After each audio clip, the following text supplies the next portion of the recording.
ताकतवर इंसान हो वो आपके संपत्ति को अपना लेगा और उसे हड़प लेगा, या फिर किसी सांसद या विधायक या एमएलए का मन करे तो वो चीज़ को ले ले, वो नहीं ले सकता है। वो क्या होता है, सार्वजनिक कार्यों के लिए, मतलब सभी के कार्य के लिए जमीन लिए जा सकती है। ठीक है, अब हमारे यहाँ संविधान की बात हुई तो संविधान हमारे यहाँ कैसे आया। हम लोग पहले मोनार्की में जी रहे थे। ठीक है, मोनार्की के बाद क्या आया, अंग्रेज लोग आए, तो अंग्रेज लोगों ने अपना ब्रिटिश इंडिया का स्थापना किया, मतलब ईस्ट इंडिया कंपनी का हमारे यहाँ शासन चला। ईस्ट इंडिया से हम लोग आज़ाद होने के बाद होने लगे, तब क्या हुआ, 1934 में पहली बार संविधान की बात चली। 1934 में पहली बार संविधान की बात चली, लेकिन हम लोग उस समय गुलामी थे, लेकिन हमारे देश के जनता में या देश के लोगों में ये बात चली थी कि हम लोग संविधान खुद का बनाएंगे, हम ब्रिटिश इंडिया का जो संविधान उसे नहीं मानेंगे। 1935 में कांग्रेस द्वारा ये बात को रखा गया संविधान के लिए। ठीक है, अब इसके बाद संविधान बनना शुरू नहीं हुआ था। जिस तरह से देखा जाए तो ये पहले की बातें थी कि हम लोग आज़ाद नहीं थे और ये चीज़ें की जाती थी। तो इसके बाद में क्या हुआ कि 1939 में क्या होता है कि सेकेंड वर्ल्ड वॉर शुरू हो जाता है, मतलब द्वितीय विश्व युद्ध। इसमें हमारे भारत देश को आज़ाद करने के लिए बहुत बड़ा योगदान है, क्योंकि ना ये लड़ाई होती और ना हम लोग इतना जल्दी आज़ाद होते, लेकिन कुछ समय और लग जाता, ज़्यादा लग जाता। हो सकता था 1950 या 1955 तक चला जाए, इतना समय हो सकता था। लेकिन द्वितीय विश्व युद्ध होने से हमारे को फ़ायदा हुआ कि हमें 1947 तक आज़ादी, 15 अगस्त 1947 तक हमें आज़ादी मिल गई। अब 15 अगस्त 1947 को आज़ादी में तो मिली, लेकिन उससे पहले ही हमें ज्ञात हो गया था, जो लोग संविधान पढ़ते हैं या उसके स्थापना को पता होता है, वो उनको ज्ञात हो गया था या उनको पहले पता चल जाता है कि हमारा देश पहले आज़ाद होने वाला था, क्योंकि माउंटबेटन 1946 में आ गए थे। माउंटबेटन क्या होता है, मैं एक अगले वीडियो में आपको बताऊंगा कि माउंटबेटन कौन थे। कहा जाता है कि माउंटबेटन एलिजाबेथ के, यानी ब्रिटेन के पद होता है, ब्रिटेन में एक पद होता है जिनको एलिजाबेथ कहा जाता है, जिनको वहाँ पे रानी कहा जाता है। उनका एक परपोता कौन था, माउंटबेटन था। माउंटबेटन यहाँ आए इंडिया में ये कहा गया था कि इनको आज़ाद करके आना है। ठीक है, ये माउंटबेटन आए 1946 में। इन्होंने संविधान सभा के बैठक ये सब बुलाई, कैसे क्या करना है, ये सब कुछ देखा। अब इसके बाद क्या हुआ कि संविधान सभा हमारे यहाँ शुरू हो गया, बुलाई गई बैठक, पहली बैठक बुलाई गई, फिर धीरे धीरे आरंभ हो गया, संविधान हमारे यहाँ बन गया। इसके बीच में बना तो था 1949 26 नवंबर को, कितना 1949 26 नवंबर को। ठीक है, अब इसके बाद जब हम लोग सोचते कि 26 नवंबर 1949 को चला, तो इसके बीच में हमारा देश क्या हो गया था, आज़ाद हो गया था। क्या हो गया था, आज़ाद हो गया था, आज़ाद हो गया। लेकिन हमारे लिए एक दुख की बात थी कि हमारे देश का 2 टुकड़ा हो गया था। ठीक है, जैसे कि भारत से कितने देश बन गए थे, 2, एक खुद भारत, दूसरा पाकिस्तान।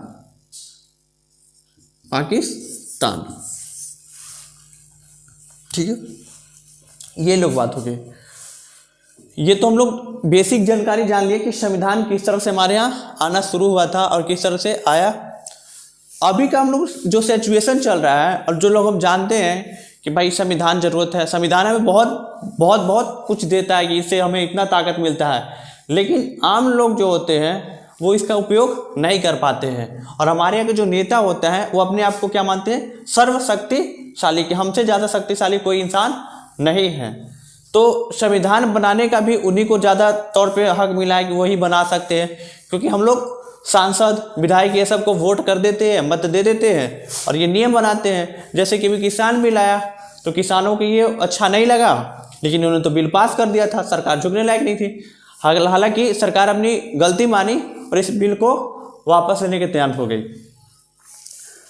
तो इस प्रकार से जब हम देखते हैं तो हमारे यहाँ जो होता है कि जैसे हम राजा की बात करते हैं, मोनार्की में चलते हैं तो क्या कहते हैं, राजा की बात। तो मोनार्की को हिंदी में क्या कहते हैं, राजतंत्र। डेमोक्रेसी को हिंदी में क्या कहते हैं, लोकतंत्र।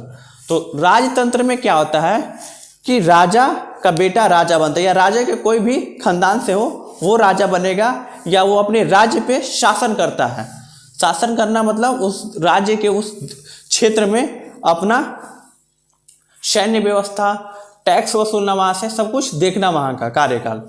और लोकतंत्र क्या होता है, जनता के द्वारा जनता के लिए चुने गए प्रतिनिधि जनता के हित में जो काम करता है उसे लोकतंत्र कहते हैं। लेकिन अब मुझे लगता है कि नाम के लिए रह चुका है कि जनता के हित में कार्य करता है, क्योंकि देखते हो आप कि कई सारे रोड बन रहे हैं, बाकी बहुत सारे चीज़ बन रहे हैं, उसमें बहुत ज़्यादा घोटाला हो जाता है, ठीक है। और जनता अगर कोई आम लोग उस पर आवाज़ उठाता है तो उसे उसकी आवाज़ को दाब दिए जाते हैं।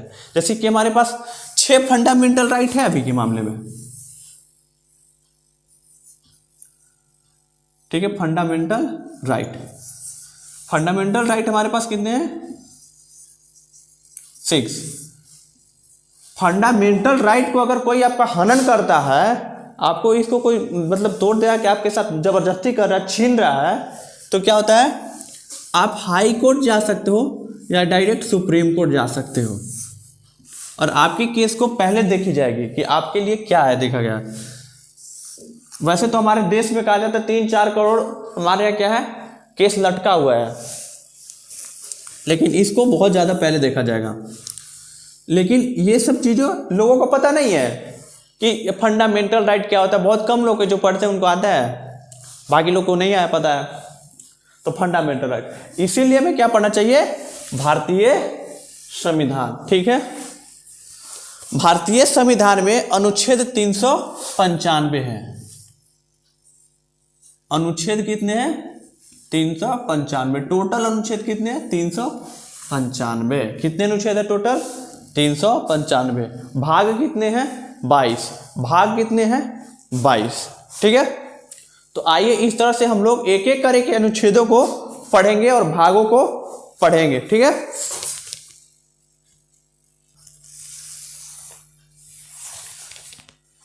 देखिए हम लोग नए पेज पे आ चुके हैं। पहला, संघ एवं इसका क्षेत्र। तो संघ का मतलब क्या होता है, जैसे कि हम लोग पढ़ते हैं यूनियन और फेडरल। तो हमारा जो देश है वो क्या है, यूनियन किसको कहते हैं,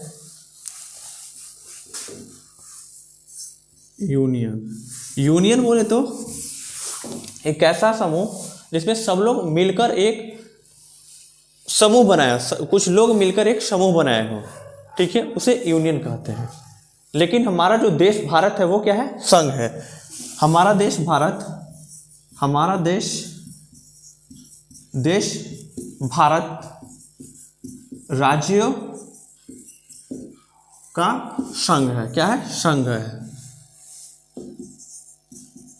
लेकिन जैसे अमेरिका है वो क्या है, राज्यों का यूनियन है, क्या राज्यों का यूनियन है, क्या है, यूनियन। और हमारा देश जो भारत है वो क्या है, राज्यों का संघ। संघ का मतलब क्या होता है, इसे तोड़ा नहीं जा सकता, इसे तोड़ा नहीं जा सकता। लेकिन यूनियन में जो होता है ये क्या होता है कि कुछ उनकी क्राइटेरिया होता है, कुछ इनकी क्राइटेरिया होता है। कहा जाता है कि 2 लोग के जब बीच में संधि होता है या 5 लोग के बीच में जब संधि होता है तो पांचों की बात कुछ कुछ मानी जाती है। लेकिन यहाँ पे हमारे देश में ऐसा कुछ नहीं है। जो एक व्यक्ति या जो शासन में होगा और उसके मन में जो चलेगा वो नियम लगाना चाहे तो लगा देगा। लेकिन वहाँ जैसे अमेरिका जैसे में कुछ राज्यों के लिए ऐसा नियम, कुछ राज्यों के लिए ऐसा नियम। जैसा कि आपने अभी जम्मू कश्मीर अपने देश में भारत में सुना होगा, जम्मू, ठीक है, JMK लिख रहा हूं मैं जम्मू कश्मीर के लिए, जम्मू कश्मीर। तो जम्मू कश्मीर में आपने सुना होगा वहाँ पे तिरंगा झंडा नहीं रह सकता, उनका अलग झंडा, उनका कुछ अलग संविधान है।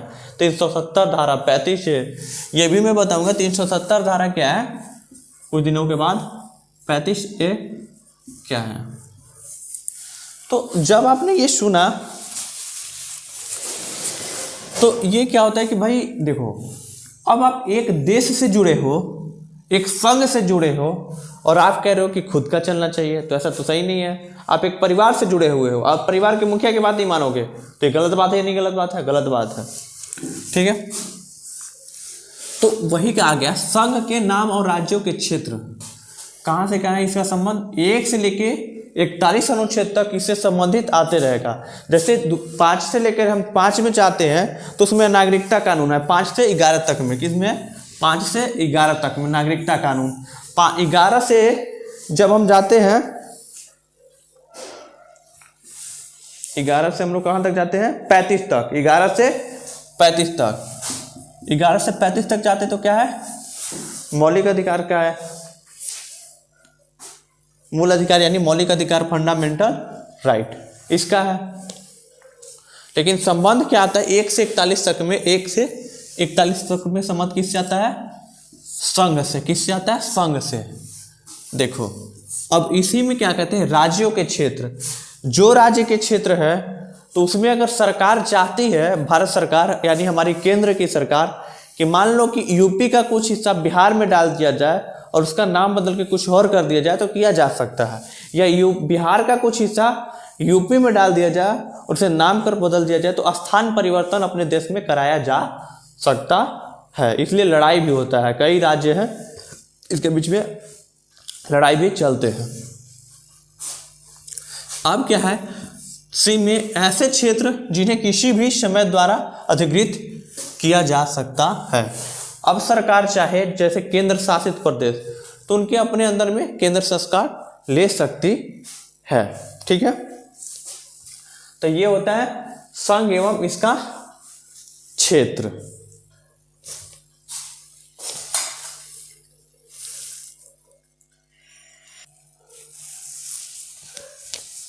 देखिए अब हम लोग नागरिकता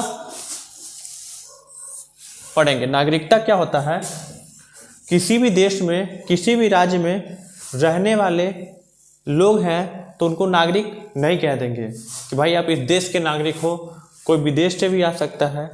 यानी आपके पास उस देश का कुछ लिखित संविधान होता है कि आप इस देश में इतने साल रहिएगा, इतने साल ये कार्य करिएगा या फिर कोई और चीज़ करिएगा, उस नियम के तहत अगर आप आते हैं तो आप नागरिक कहलाइएगा, और नागरिक कहलाइएगा तो आपको सरकार एक मोहर लगा के देगी, फिर आप नागरिकता प्रदान कर सकते हैं। ये नहीं कि आपके पास आधार कार्ड हो गया तो आप भारत देश के नागरिक हो गए, सरकार आपसे प्रूफ मांगती है। जैसे आपने सुना होगा अभी के समय में नागरिकता के ही मामले में, नागरिकता कानून के मामले में CAA, ठीक है। इसके बाद आपने सुना होगा NRC अब सुना होगा, CAA सुना होगा, NRC सुना होगा आपने। तो ये नागरिकता, तो नागरिकता हमारे देश में जैसे कहा जाता है कि 6 साल तक रह लिए हो या 9 साल तक रह लिए हो तो हमारे भारत देश के नागरिक हो गए, या फिर भारत के लिए कुछ अच्छा काम किए हो, जैसे PT उषा आयरलैंड की थी, उनको भारत की नागरिकता दी गई थी। ठीक है, या बड़े बड़े साइंटिस्ट होते हैं या कुछ और लोग होते हैं, बड़े बड़े बिजनेसमैन होते हैं, उनको नागरिकता प्रदान की जाती है। जैसे ब्रिटेन जैसे देशों में तो क्या होता है कि अगर उनके यहाँ कुछ करोड़ अरबों रुपए आपने इन्वेस्ट कर दिया तो आपके वो जगह दे देंगे, और जगह देकर क्या करेंगे कि आपको नागरिकता प्रदान कर देंगे। जैसे कि बाहर से लोग भागते तो चले जाते हैं, जैसे कि नीरव मोदी की बात अभी आ रही थी। अब देखिए क्या कहता है हमारा संविधान। संविधान के प्रारंभ में नागरिकता, संविधान के शुरू में ही नागरिकता की जरूरत है। ठीक है, क्योंकि अगर नागरिक अपने देश का नहीं होगा तो वो देश उन्नति नहीं करेगा, क्योंकि दूसरे देश के तो आते जो लोग हैं वो लूटने आते हैं। जैसे कि हमारे यहाँ अंग्रेज आए थे, और हमारे सबसे बड़े जो दुश्मन है वो अंग्रेज ही है, ना कि हमारा पाकिस्तान है, क्योंकि साल 2 भागों में वो बांट कर चला गया। ठीक है, ना वो आता ना हम 2 भाग में टूटते। लेकिन अंग्रेजों को आने का एक फ़ायदा भी था कि हमारे यहाँ पहले राजतंत्र था, अब लोकतंत्र आ गया। ठीक है, लेकिन उन्होंने बहुत क्रूरता से किया है, बहुत क्रूर किया है, बहुत हम पे शासन किया है, हमें बहुत पीड़ा दिया है। छठा क्या, पाकिस्तान से प्रारंभ को प्रजनन करने वाले कुछ व्यक्तियों को नागरिकता के अधिकार। मतलब जब हमारे यहाँ संविधान की तैयारी हो रही थी, ठीक है, यहाँ पे 5वां में क्या था, संविधान के प्रारंभ में नागरिकता। मतलब हमारे यहाँ जब संविधान बनना शुरू हो गया था तो लोग इधर उधर आना शुरू हो गए थे, क्योंकि मोहम्मद अली जिन्ना का यह डिमांड था कि हमें एक अलग मुस्लिम कंट्री दे देना चाहिए। तो उन पे गांधी जी तो राजी नहीं थे, लेकिन बाद में कुछ हुआ कि ऐसा निष्कर्ष हुआ कि वो बीच बीच से कटने की बात हो रही थी। तो जब कटने की बात आ रही थी, जैसे कि कहा जाए कि एक मनुष्य का 2 अंग कर दिया जाए तो क्या वो मनुष्य जिंदा रह पाएगा? नहीं रह पाएगा। लेकिन वैसे एक बात है कि जब एक परिवार को हम ले लेते हैं कि एक परिवार को हम लोग बांट देते हैं, जैसे कि 2 भाई होते हैं या 4 भाई होते हैं, हम हिस्सा लगा देते हैं, बांट देते हैं, तो भाई हो सकता है खुशी खुशी रहते हैं। होता भी है कई केसों में नहीं भी होते हैं कि नहीं खुशी रहते हैं। तो अच्छा होता है कि जिसमें खुशी हो उसमें कर दिया जाए।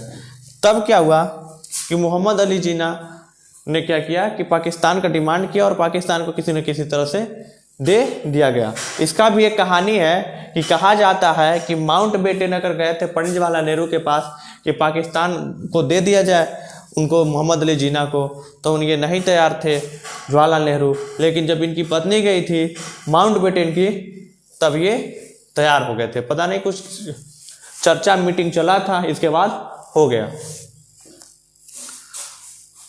तो संविधान जब हमारे यहाँ तैयार हो रहा था तो उस समय जो भारत आना चाहता था भारत आ गया, जो पाकिस्तान जाना चाहता था वो पाकिस्तान चला गया। तो उस समय का नागरिकता मान लिया जाएगा कि अगर कोई इस समय आया है या गया है तो उसका नागरिकता हमारे पास कबूल किया जाएगा, उसे नागरिकता प्राप्त कर दी जाएगी, तो सरकार दे दीजिएगी नागरिकता। छठा क्या कहता है? पाकिस्तान से भारत के प्रजनन करने वाले कुछ व्यक्तियों के नागरिकता के अधिकार। मतलब पाकिस्तान से कहते हैं कि सुबह के गया शाम को घर लौट जाना गया नहीं कहते हैं।